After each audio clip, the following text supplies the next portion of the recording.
Hello, everyone, and welcome to another episode of History Now the Future, the show where we take a sharp look at some of the most pressing issues of today using history as our guide and the future as our destination. My name is Cory Bradford, and today I have probably one of the most distinguished guests I've had on the show in a while. She is a writer and educator who has been teaching U.S. history and U.S. AP history at a New York City public high school for more than 20 years now.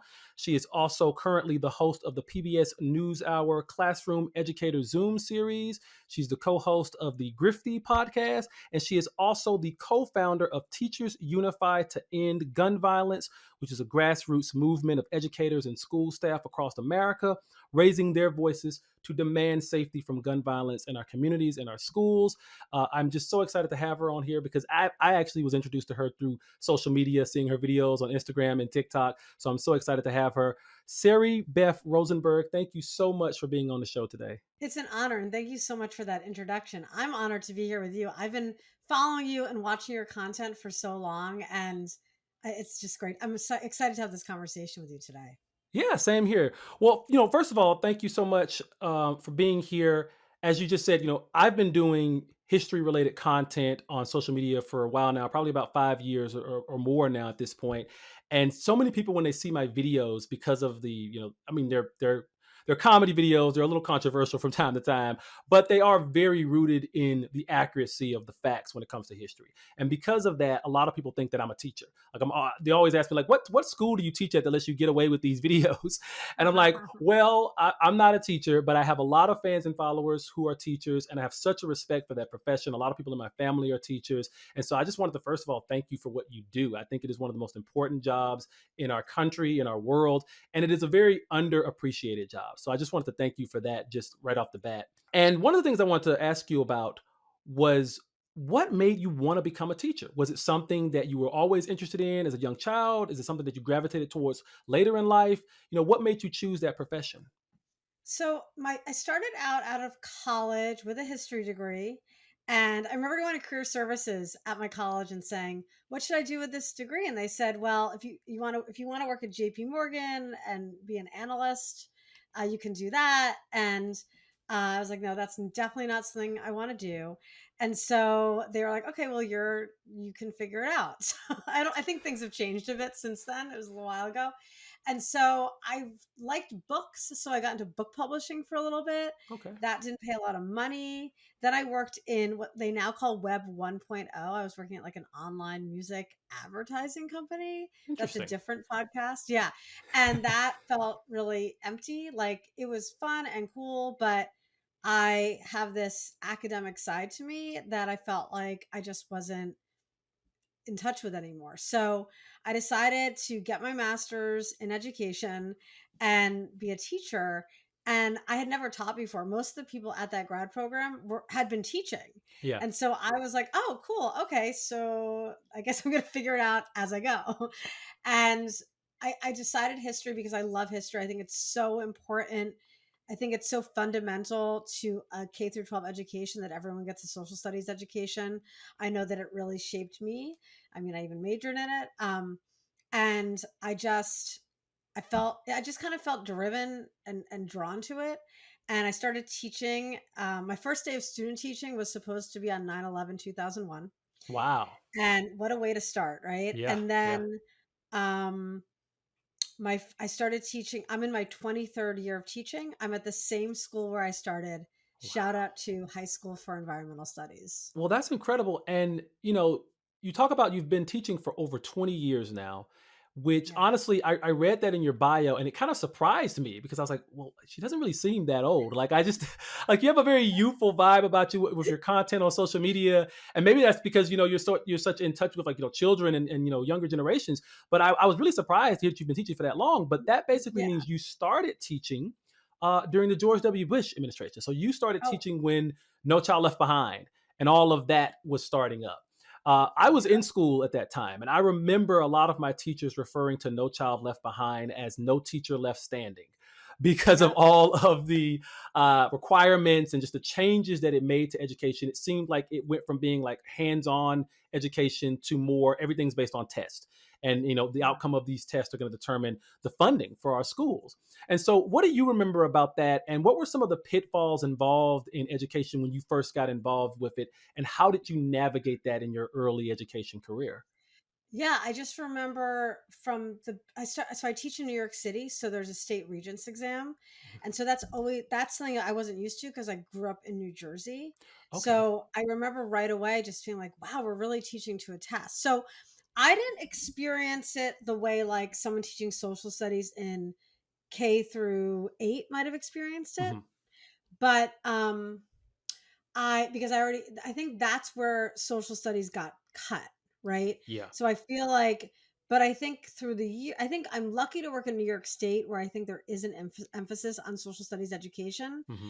But I do feel like if you look around the country today, you can see the effects of that program. And like Obama continued it. Like Yeah. let's just say that, right? Yeah. Like the testing continued. And I do like that with the one part of the Harris platform is to start really investigating state testing and think more about that. I mean, not state testing, but like just the testing culture in this Hmm. country. I don't quite think it works. And I think what it does is it adds to anxiety and stress. Yeah. And with something like social studies, I don't think I do like the idea that there's certain standards that need to be taught at the end of the day, a lot of these tests are programs assessments and they're not necessarily for the betterment of children's education. And what they end up doing is they take away from what I think is essential social studies education. I think instead of testing, I think we should rethink the way we're teaching social studies. Absolutely. That's very interesting. And it's also interesting that you talked about the fact that, even as we get into the Obama years, a lot of those policies from No Child Left Behind were left in place. And then, of course, as you get into the Trump era, I mean, just not just, education being under attack, but so many things being under attack in our society. And just history plays a big part in that, a big role in that. Was there any way in which you kind of changed your approach to teaching history in the Trump age? Were there things going on that made you kind of pivot and say, I need to put more emphasis on this rather than that because of just the things that are going on in the daily news and in our daily world? Yeah, I mean, it was always a point of pride that I didn't share my political views with students, right? I mean, Hmm. and I think that's a misconception that's often pushed by the right that Yeah. teachers are in there and were left wing socialist Marxists indoctrinating kids. And I will say that it was a point of pride for me that the kids didn't. I mean, I'm sure they could see there was a bit of a swing to my step when Hmm. Obama was elected, and we happened to be learning about Rosa Parks that day. So like the day after election day, it was hard not to make those connections and be somewhat emotional Hmm. considering I teach the majority of students that I teach a very diverse, I teach in an actually diverse school, meaning Yeah. kids from, we have all kids and it's a New York City public school, Yeah. right? So, I, it felt really emotional that here I was teaching a lot of kids who are primarily black and brown the day after Barack Obama was elected. But aside from that, and I wasn't like outwardly talking about it, Hmm. I never shared my political views. They have no idea how I feel about Reagan. They had no idea how I felt about George W. or Yeah. Reagan or Clinton for that matter. But I will say that the Trump administration, I think it really problematized that for teachers across the country, those who actually understood what was going on and weren't like radicalized by MAGA. And I think that most teachers, especially history teachers, know what's going on because they've studied the past. Hmm. And I shifted. And I knew that as a white presenting teacher, I'm white, if they told me that the teachers who were white and being coy about it and like not saying who they voted for, they automatically assumed that they voted for Trump and that's why they were being quiet. Hmm. And they were appreciative that I was outspoken. Now, has that gotten me trouble online? Sure. But I also teach at a school that's thankful that I'm advocating for our community, the communities that we teach. And I could even share with you why I decided to just go full in, which is that the day after Trump was elected, my students were really upset. Yeah. I teach Mexican students, I teach students who are Black, I Yeah. teach lots of students from the Dominican Republic, I teach Hmm. lots of first gen immigrant kids who are legit concerned about their, resident staying in this country and their families as well. And I also teach many students who wear hijab. And two girls were telling me they were scared to take the subway that weekend. And Wow. listen, it's New York City, so I'm thinking, but who am I to tell them? I don't walk in their shoes. So I Mhm. just said to them, like, just be super mindful. And like, if you're on a subway and have a weird car, just have a weird feeling, get up, just leave and like act like you don't understand what they're saying to you. Just like do the things we do as New Yorkers. And on Monday they came in and one of them came in, I think one of them came in and said that someone spit on them. They were sitting Wow. with their family, their mom and a couple of sisters and brothers, and someone walked by and spit on them. So even in New York City, my students were facing harassment because Trump's election gave license to violence to people who were quietly racist, Yeah. quietly Islamophobic, and now they had a leader who was condoning it, encouraging it. Wow. First of all, I think it's very courageous that you made that pivot because I know that has always been a concern for teachers. Is like especially when you're teaching history and social studies, you don't want to be biased. You want to be objective. You want to teach all sides to history and even things that are going on now. But in the face of what we saw in 2016, 2017, as the Trump movement, was gaining steam and it, of course, eventually took over our whole government, it was important for people to speak up and speak out. And I find it very courageous that you actually did that when obviously there was probably a lot more pressure on you to not do that, right? Because that could have put your job at risk and things like that. So I really appreciate that you actually did stand up for that. And how has that changed the way you've taught? Because I mean, now in the last few years, even though Trump was out of office, there's a threat that he might return. Also, we've seen so many attacks on school, maybe not in New York, but down in Florida. We've seen people like Governor DeSantis attacking, taking Black history out of schools and trying to really create this a very twisted version of history that isn't really rooted in the facts, but is instead just sort of nationalistic. You've probably heard of like PragerU and the propaganda stuff that they create, and there are actual schools in red states that are using this as actual education resources, which is really scary to think about because it's really warped the way people think about these subjects at such a young age. So how has that continued here in the last few years with all the attacks on public education? How have you maintained a sort of I'm going to teach the history the way it needs to be taught, but also I have to speak out on certain issues? Yeah, I mean, I feel not guilty, but I feel privileged that I teach in not just New York City. I Hmm. teach in a public school, and I teach in a pretty liberal district in the city with lots of liberal parents, right? Hmm. And I'm sure there are anomalies and students who are Trump supporters and families that are, but for the most part, I'm just preaching to the choir. I mean, I'm not preaching, but when I teach about the 1619 project and when I teach about um, intersectional feminism and the fact that we live in that systemic racism exists, or like slavery existed and it wasn't Hmm. involuntary like immigration or something. Yeah. I use the words and I call them slave labor camps and not plantations. I know that I'm protected, and I know that like the actual curriculum that we're encouraged to teach is that, right? Yeah. And so I don't have to choose between my principles and my paycheck, unlike my other teacher sisters and brothers across this country. And when I was hosting PBS NewsHour Classroom, the Educator Voice series, I ran into so many teachers in those states, in those districts, as those bills were becoming laws. And I think it's Hmm. like 30 plus states now that have something on the books. And I think the number keeps shifting. Education Week has had a good tracker on that, Yeah. where teachers are just being silenced, or like the facts are being silenced, right? Yeah. Yeah. And it takes one parent, one kid, and that teacher could be pulled out of the classroom, or at least, you know, deal with a lot of threats. Yeah. And it becomes really complicated for them. And so what it's done for me is I just feel like, okay, well, I'm going to do my part in the classroom and try to look for more stories that aren't necessarily in the curriculum that should be taught. You could interview my students and they'll tell you that pretty much every other day when I'm teaching something, I'll Hmm. say, if you were in Florida, if you were in Arizona, and the states go on and on, Texas, I probably wouldn't be able to teach this. Like literally. Yeah. And I have friends who lost their jobs, got them back luckily, Yeah. um, for having a Black Lives Matter flag up. Like, are you serious? In Wow. a primarily black school with black kids, Yeah. right?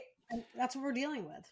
Yeah, it's a really scary time to be a teacher because in some of these cases, you don't even know if what you're teaching is somehow against, the rules and regulations because so many of the states, particularly in Florida, I know it's like the parents can just at any given time come in and if their kid came home and said, "Oh, we learned this in class today," then the parents can come in and say, "Well, I don't want my kid learning XYZ or whatever it is." And you didn't even know that that was a Yeah, controversial thing because it yeah, was literally in the history books. It was literally something that actually happened. You could get in trouble for any number of things. I think in Florida, because I did some reporting about this a couple of years ago, where they were saying that basically anything that makes you feel uncomfortable regarding yes, race can yeah, be grounds for we can't have that in the school. And it's like, do you know how many subjects in U.S. history can make someone feel uncomfortable about race? Like literally almost all of the first it's half of U.S. uncomfortable. history. It's pretty uncomfortable. Like settler colonialism is uncomfortable, and if it Mhm. doesn't make you uncomfortable, then like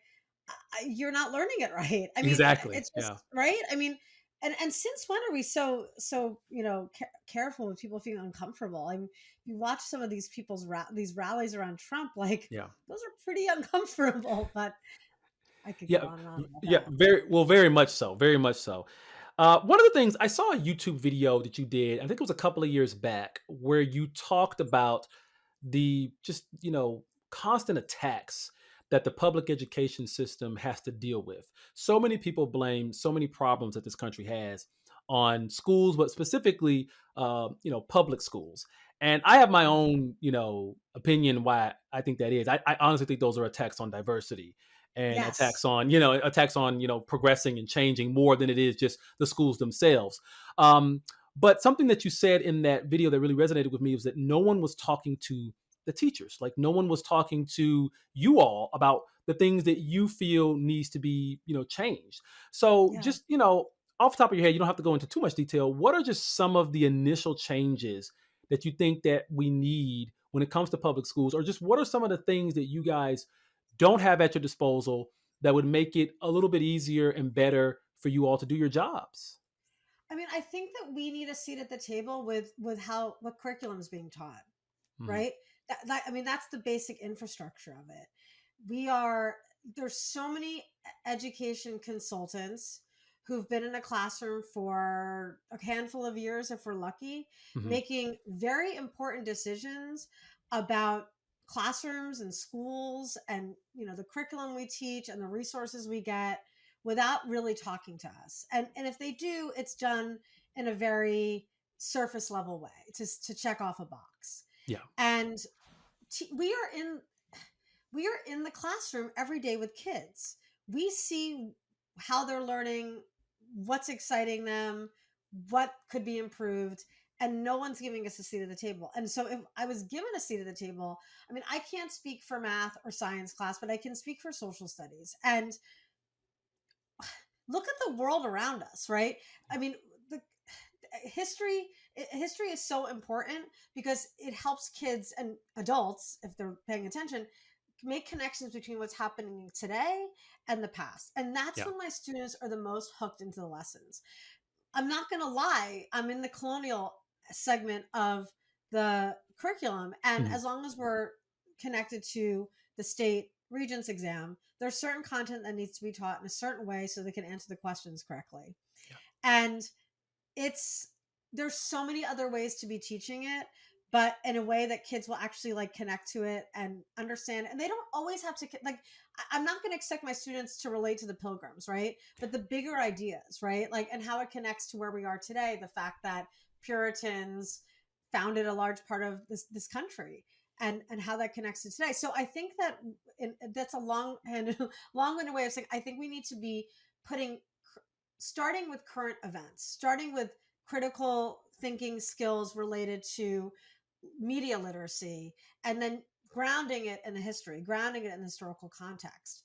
And I think that pretty much every history teacher out there, and I'm a history nerd. Like I think Jamestown's really interesting to study, and I could talk about it for a week. Mhm. But what makes it interesting to the kids is when you connect it to current day. And I think we Yeah. just need to I think we need to literally take the curriculum, and I know every state has different curriculum, and Mhm. people don't even understand what the Department of Education does. But Yeah. I think that we need teachers to be in there talking about their lived experiences with students, Mhm. and then really having the experts listen to the teachers who are the true experts. Absolutely. And I like that you also pointed out that, people don't realize when it comes to curriculum, it's a state thing. And I actually Yes. did something on my podcast about this a couple of weeks ago where everybody's always blaming the Department of Education and saying, this, that, and the other. They don't set curriculum at that level. That's No. something that every state does differently. And that's actually one of the reasons why you have states like New York and Massachusetts who may be a little further along in some of these things versus, my home state is Alabama. So, we Oh, were taught, yeah, yeah, yeah. Always very right. We were taught very differently about certain things in history than say someone growing up in New York or New Jersey would have been taught. One of the yes. things that I remember a lot was like there was a huge emphasis on the Civil War, and not necessarily from. I mean, it was taught from sort of a Southern perspective, and a lot of teachers were really careful about that. Like I had teachers who were very clear about, hey, what the South did was wrong, and this is what Okay, good. happened. And then I had That's other good. teachers, yeah, which is good. And then I had other Yeah. teachers that didn't necessarily try to defend why the South did what it did, but did try to teach it from a Southern perspective, which can get Mhm. kind of problematic, for obvious reasons. But one thing that we never really had an emphasis on in our schools was Reconstruction. Right Oh, after, yeah, which wow. kind of like it's Huh, I almost wonder an why. I wonder why, right? What right, could that and it's be? and it's such an incomplete story when you teach so much about. I mean, I learned about the Civil War in probably 4 or 5 different grades growing up, but I learned about Reconstruction maybe once in one grade, and it was not a very. There wasn't a lot of emphasis on it. It was like maybe a week or less than a week of time spent on it, and it wasn't something that we really dug very deep into. And so many of this country's problems stem from the failures of Reconstruction, which I mean, as a history teacher, I'm sure you know. And Yes. so that was always one of the things that I always thought about was the fact that certain states are taught things so differently is probably one of the reasons why we see such different gaps in education and learning and literacy and things like that, because we aren't all on the same page. And so I definitely think that having more teachers from all these different regions, consulting the people who are actually setting the curriculum at different state levels would sort of lessen those gaps and Oh, get yeah, us all on the same page. and then because it is at the state level, it makes it easier to happen, right? Yeah. But yeah, I think people are so confused about the Department of Education, and yeah, they don't understand how it works, but they're No, happy at to all. dismantle it. They want to Yeah. dismantle it. They don't Yeah, even know what it what does. and what's so interesting is that a lot of what the Department of Education does is gather data on schools. So it can tell us like, okay, these schools are doing good here, they may need more improvement there. Imagine if we lost federal track and a national track of all that data and every school was just kind of doing it on their own. Some of that data would be skewed, some of that data would be just inaccurate for, sometimes on purposeful reasons, sometimes by Yeah. accident, and we wouldn't really even have a good understanding of where we stand as a country when it comes to our education system. Not to mention the whole Yeah. student loan system would be completely upended Oh, if we yeah, got rid of and the that, and Department of they'll protect Education. the protections of all different kids of different Exactly. kinds. Yes, exactly. It deals with making sure kids aren't being discriminated against. You would lose a lot of those Yeah, federal protections as well if the Department of Education was limited. So yeah, I mean right. you already know, but a lot of people are just not aware No, of they how don't know. important that is. Yeah, absolutely. So one of the things I always hear this on social media, it always frustrates me. I always hear this notion, especially from people that from I grew up in the South, so people from there say this a lot more than others. This notion of the schools aren't teaching the right things. Every once in a while, I'll see some social media post that says something like, Yeah. "We should teach more about financial literacy and less about history."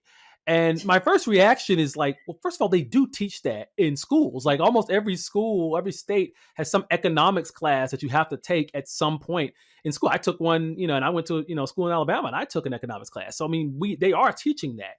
But really, I think what that is it's a distraction. People want to take the focus away from things like history and science and these things that are really teaching us how the world works and how things were and who we are as a people. And they want to distract from that. I mean, have you noticed that like on social Oh, media and just in general? oh yeah. First of all, it's absurd to say that schools aren't teaching kids math and reading anymore, or financial literacy.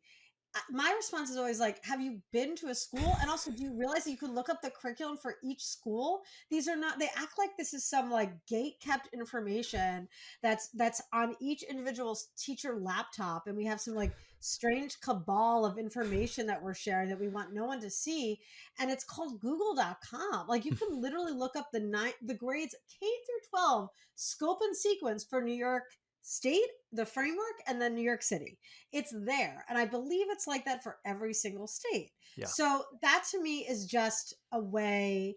It's the same way that, they're attacking the trans community because it's not as cool anymore to attack the entire LGBTQ plus community. So to me, the trans attack is just, everyone knows what they're really talking about. I mean, they're Yeah. talking about trans people, they're talking about the entire gay and queer community. And Mhm. I think that the attack on what they're teaching in school is really just, I think they know what they're saying and their followers know what they're saying. And they're really uncomfortable. I'm just going to name it, with a multiracial democracy. And they're really unhappy with the fact that schools are no longer um, pr- presenting this very specifically, you know, white supremacist perspective curriculum, especially social studies. And they especially don't like that's happening.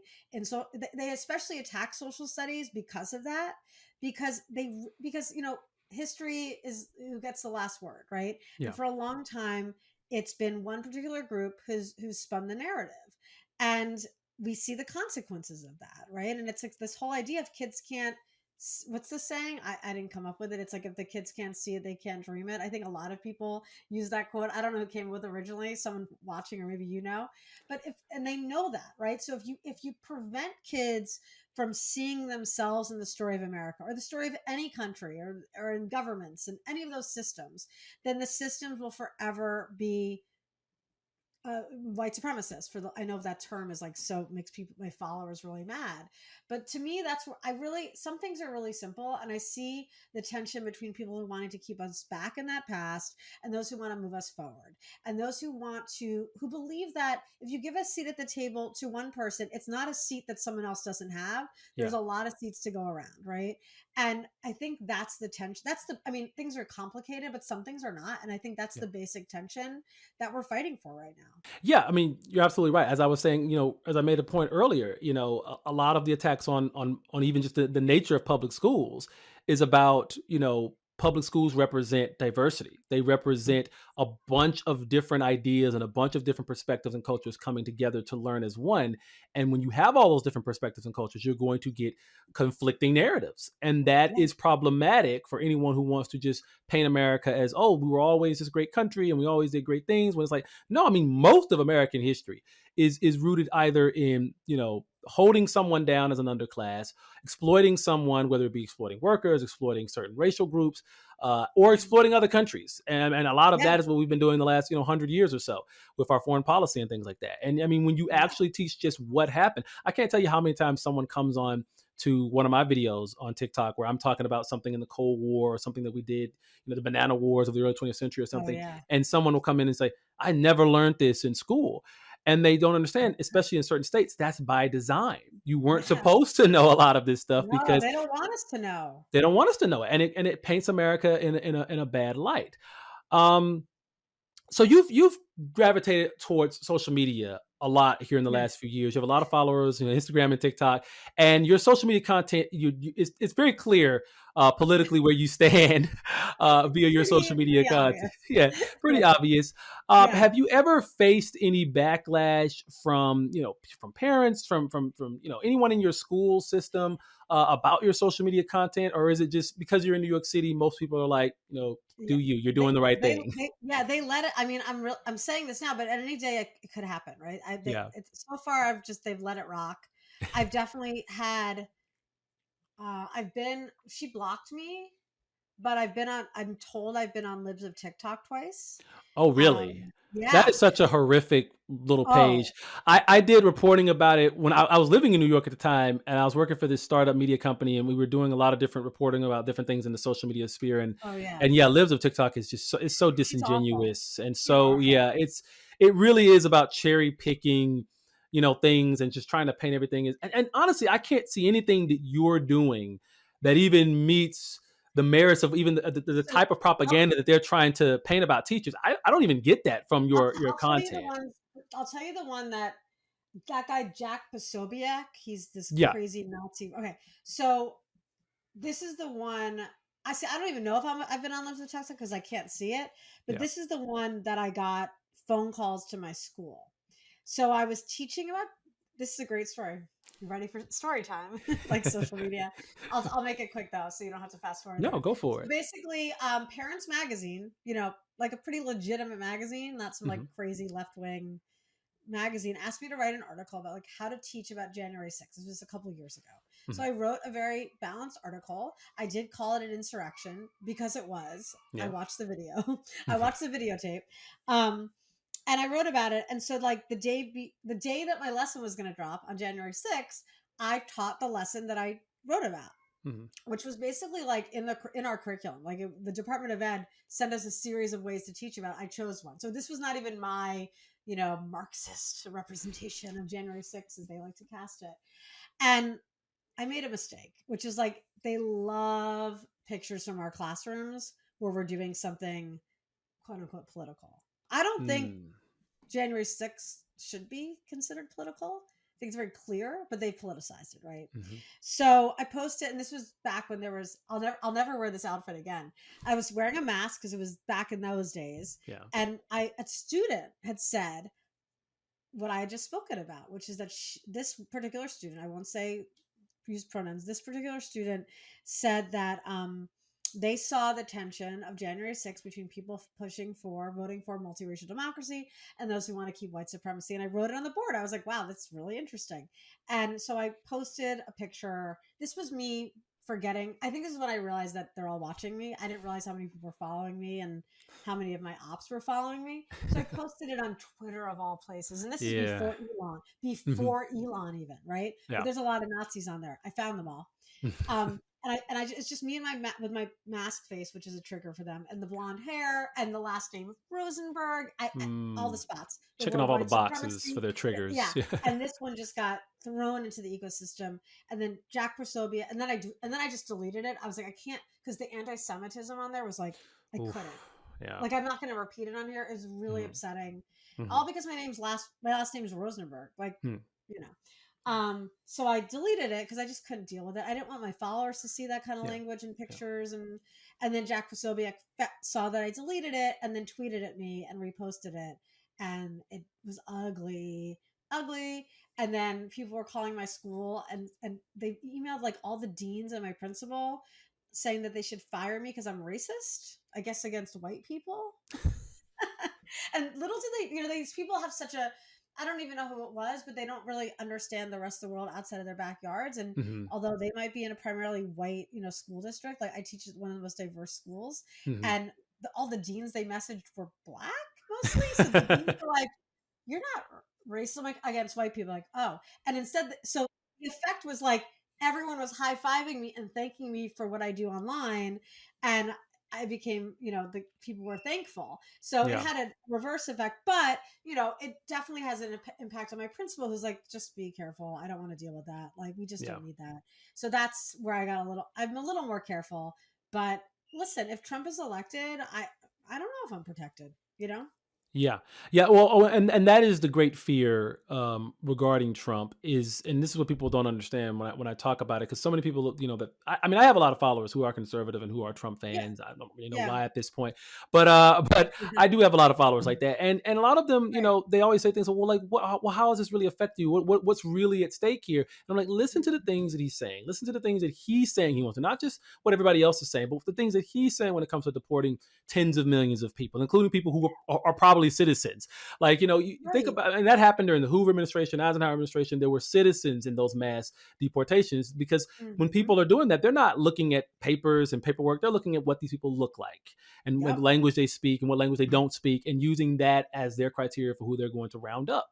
And a lot of times, many citizens can get caught up in that. And many people Yep. who are here, who were born and raised here, can get caught up in that, even though they're undocumented. And so I talk, I live in a community right now that is heavily Hispanic, and my Yeah. son, his best friends are heavily Hispanic, and so I think about how my community can be affected by that, and something you said earlier that I wanted to mention when you talked about how you had students who feared the types of things that could happen to them with a guy Yeah. like Trump in office. We look back at what happened with Charlottesville in 2017, El Paso, there was a mass shooting there in 2019, and people don't realize a guy like Trump, not only does he sort of, you know, in a roundabout way encourage that type of violent behavior, but people who would want to engage in that behavior almost feel like they will be protected by him.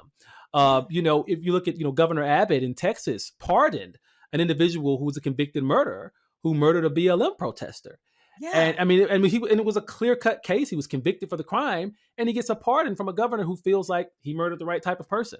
What's to stop somebody like Trump from pardoning someone at a federal level Yeah. who Right. engages in those types of violent crimes?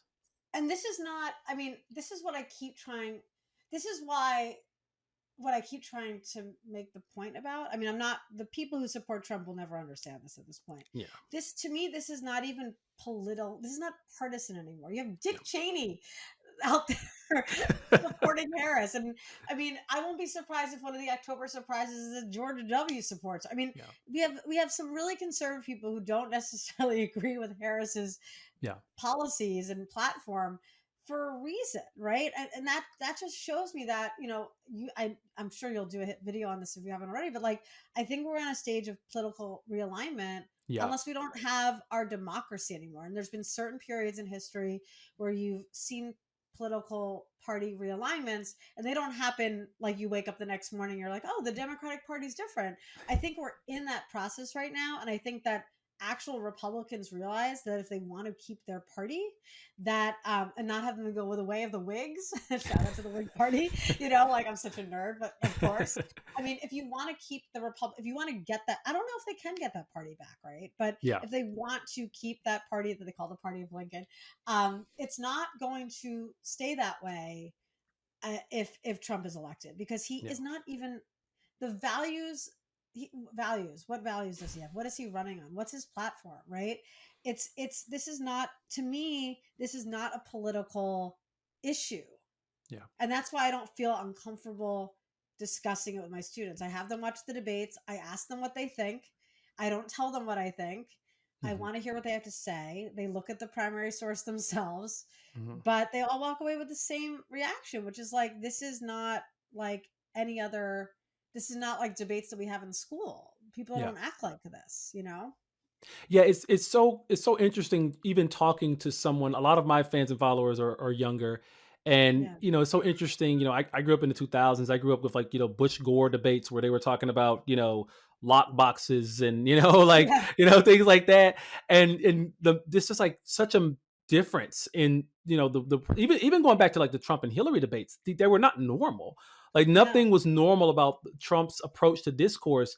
It was just so out of the normal. And like you just said, it's not even partisan and political at this point. This is really about our democracy and our decency as a country that is being undermined here. And I think people, like you said, on that side, they don't seem to get it. I also want to double back to your story real quick. Yeah. It's weird that people were calling you racist simply for Yeah. pointing out white supremacy. Like, because that Right. that that essentially says that they don't think white supremacy is racist. Like, I Mhm. mean, what other conclusion can Yeah. you gather from that? I know. I think that I don't, and I don't think it's a lack of understanding. I think Mhm. it's actually really sinister. I think that they want to take that word from everyone. Mm. Yeah. Like, they want to take that word from black people. I think. I mean, and anyone who's being treated in an actual racist way. Yeah. Um, it's just it's not. I want to say, oh, they're dumb, but it's actually sinister. I think it's a lot darker than that, Yeah. and they're It's a, trying to take that word and twist it. yeah, a lot. Yes, and like you said, a lot of it is being done on purpose. One thing I've always been very interested in, when it comes to people who are actually out there on the front lines teaching history, is Yeah. what is one area of U.S. history that you feel like adults who may not remember their classes as well should go back and look to it, especially during these times? What's one area that maybe you've been putting more emphasis on in the classroom that people, especially in the face of this election and the current times that we face, what's an area of U.S. history that people should maybe take a look back on and kind of, relearn that era a little bit Yeah. more based off everything that we're facing right now? I'm so glad that you mentioned, I'm not happy that this happened to you, but I'm so glad that you mentioned that you really didn't feel like you got much of an education in school on the Reconstruction era. And I really think that to understand where we are now, we need to understand the promise and then the heartbreaking ending of Reconstruction. I think that every adult needs to watch the most recent PBS documentary on the Reconstruction period. I forget the exact title, but if you just Google like PBS Reconstruction, it's the one that came. It's like a 4-part series, Yes. and it's one of the. I hope my administrators aren't listening, but I actually play it for as much as I can for like 2 periods in a row, and I have questions and I can share them with your followers if they want to Yeah. scaffold it. And I just play it through and I press pause and we discuss certain sections of it. It is fantastic. It goes through just the white lash responses Yeah. to Black people in different areas, like in New Orleans, and there are many. I mean, you've done a lot of great videos on these, I believe, about Yeah. what they called like revolts or massacres. But Yeah. really, it was just what would happen was like white vigilantes would attack Black communities that were practicing their rights, their Yeah. 14th and 15th Amendment rights. And it was also a time of promise where you had participation of Black folk who were recently freed from slavery, participating in the democracy in a way that could have continued if a compromise wasn't made in 1877. Yeah. And so I definitely think people need to study that in depth. There's a lot that gets brushed over. There's a lot of lost cause that's been taught in schools, especially like 20 years ago. If you were learning 20 years ago, it was still Oh yeah. in the blood of the curriculum, even if you're in the most liberal school district. And then I Mhm. would say the second, I always have to have a second one. Then I think I think there needs to be so much more studied about the Gilded Age and the populist era, because I think that there's so much about populism today. And I know you know this, but like in 1892, it was like the only time where a third party candidate got electoral, like, well, and then 1968, but like one of the Yeah. only times where a third party candidate got electoral votes, and it was this populist candidate because he really spoke to the common man. And I think that that is a really good way of understanding what's happening today in terms of like Trump's appeal and what kind of people are following him, and the hole that he's maybe putting, I don't know, clean, I don't know, the hole that he's, I'm sorry, you can edit this part. Um, the, I guess he's appealing to this right wing populism, Hmm. but I think it's important for people to understand just like the original kind of populist movement in this country and why it arose, and it is kind of connected to like why they ended Reconstruction, which is like the big businessmen, they just were done with it. They wanted to move forward. They wanted their second industrial revolution. Yeah. They were like, all right, we're done with this whole South slavery thing. Let's put our resources here. And it had devastating consequences that we feel today. Absolutely. Yeah. And I'm so glad you pointed out the Gilded Age because there are so many chaotic elections from that Yeah. time period. There's a great book about this that I read about a year or two ago. It was called Age of Acrimony. It was a really Mm. great book that talked about just how chaotic the political system was during just the 1870s, 1880s, 1890s, that whole period. And it's such a lost time period. We really don't hear a lot about it or see a lot about it in today's time. And yeah, I think studying that would be a great way for people to really understand that we've been here before as a Yeah. country. And that's always, like you said, you mentioned something earlier that was great to hear, that you try to connect current things with history. And that is, like, you have to do that to make it interesting for young people and to make them see how relevant it is to their own lives when you start to say, hey, this isn't the first time this has happened. And also to your point about Reconstruction, yes, I have done a couple of videos. One of my most recent videos was about a election massacre that took place in my home state of Alabama. And what's so Oh, crazy is that the in this is a small town called Eufaula, Alabama, where like basically what you just described happened. A white mob came and just massacred a bunch of African Yeah. Americans who were trying to vote. And there's a plaque there that commemorates the event, but the event only talks about the one. There was a Republican judge who was white, and at that time the Republican Party was the party of Lincoln still, Right. and his Right. son was killed in this massacre. And it talks about that son. It doesn't talk about the nearly 40 other African Americans who were killed in that massacre, and it doesn't even refer to it as a massacre. It refers to it as a riot, but Yes. it Oh, doesn't riot. talk That was about. the word. Yeah. Yeah, They use it. so Riot, not revolt. It's yeah, riot. yeah, they use that Riot. word, yeah, riot, to describe Yeah. what are actual massacres in which Yeah. black folks are being massacred by sometimes a dozen, sometimes more than that, just to keep them from voting and just to keep them from participating in democracy. So, yeah, like you said, that era from Reconstruction to the Gilded Age, the whole late 19th century is completely glossed over, I think, a lot. And I can say from experience that I learned bits and pieces about it in school. I had like one really good history teacher that kind of went into it, but most of Mhm. my school years, it was always glossed over, and I definitely think people should pay more attention to that. So before you go, I want to talk to you about this organization, Teachers Unified to End Gun Violence. You started this organization along with two teachers who experienced Yeah. actual school shootings. I wanted to ask you, what made you want to get involved in this, and how important is it that we really start taking this issue more serious? It's so important. Guns are the number one killer of kids. They're the number one killer of kids. I have to say that twice. So I co-founded this with Abby Clements. She's a Sandy Hook teacher survivor, and Sarah Lerner, who is a Parkland teacher survivor. And we were just in a group chat. Someone connected us. And again, it's a similar kind of theme of seat at the table, and also me being someone who's lucky enough so far, knock on wood, to have not to not be in that club that no one wants to be in, which is gun violence survivor.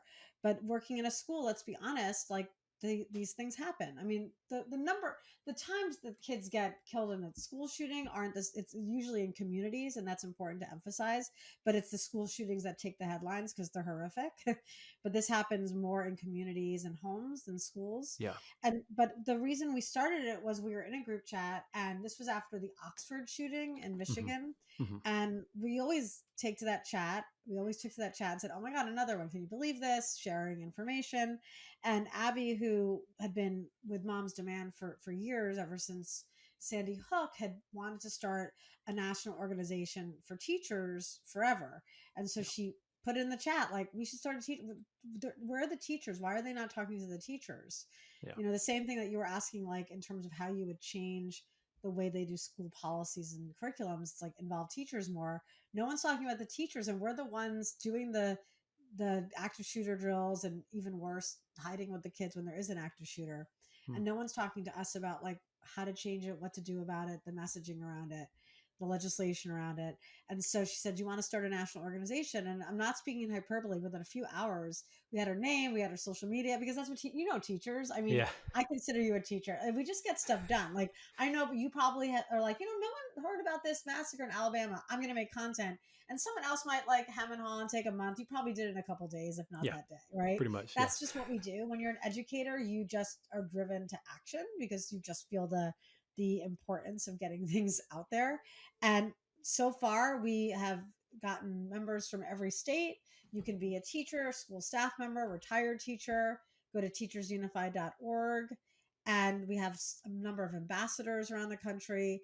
And the goal is to get our voices heard, amplify our stories, get a national conversation around it, because at the end of the day, like, the more voices the better in solving this problem. That doesn't have to be a problem. Yeah, I mean, and there was a time period in this country. I think back to when I was first in school. I was very young when Columbine happened, and a very scary stat that I saw on your website was that more than, I think it said, more than 383,000 children have experienced some form of gun violence in their schools since Yeah. Columbine, In their and that, school. And that, yeah, and yeah, that and that's doesn't just even in include school. that doesn't include the communities, because I'm in Yeah, New York City. This is mostly happening on the streets and like at yeah. homes, but like, schools alone, like 383,000, that's That's insane. that's insane. I just couldn't even wrap my head around that, and it made me think about like growing up in the 2000s, the main era in which I was in school. we in the eve or in the aftermath, I should say, of Columbine, we used to worry about that. We used to think about that, but we didn't think, it just always seemed like, that's not something that's really that possible. But I can't imagine these days, after, like you Oh said, yeah. Sandy Hook, Parkland, Oxford, Uvalde was a Oh major yeah. one, Oh and then just more recently, we saw one in Georgia, and it's yes. just, and it's just, I can't imagine being a student these days where these things are so much more frequent, and a lot of this does have to deal with the fact that between '94 and '04 we had an assault weapons ban. It was much harder to get a hold of the certain, some of the weapons that are used in these mass shootings, and we don't have that. We haven't had that Yeah. in almost 20 years now, and so a lot the access to these weapons is a lot greater, and that is a big part of this as well. And so I really applaud you, stepping up and going the distance to really try to solve this issue. And like I said, being a voice for teachers, because like I said, whenever I see, CNN or any of these, channels after these events, we never hear from just teachers in general Right. about what Right. they think. We always hear from politicians and people like that, but we never hear from the teachers. So I appreciate you, stepping up and using your voice to speak for different teachers, because Thank you're, you. you're good at it, and you're doing the right Thanks. thing by making us aware of just how you all feel, and the ideas that you all have for solving these very complex issues. Thank you So so yeah, thank much. you so much for that. Thank you. So Sari, tell people how they can find you on social media, how you can find you online, and just some of the things that you are up to these days. Yeah, so they can find me at Sari Beth Rose. So my name, just Rose instead of Rosenberg, just easier. Sari Beth Rose. I'm on everything: Instagram, TikTok, X still, uh, Threads. I need to build up my YouTube, but I'm there Yeah. too. They can also follow my Substack, which is called Yo Miss, because if you teach in the New York City area, that's what they call me. I just respond to Miss, not my name. So that's my Substack, and I post a lot about education and politics and some pop culture stuff.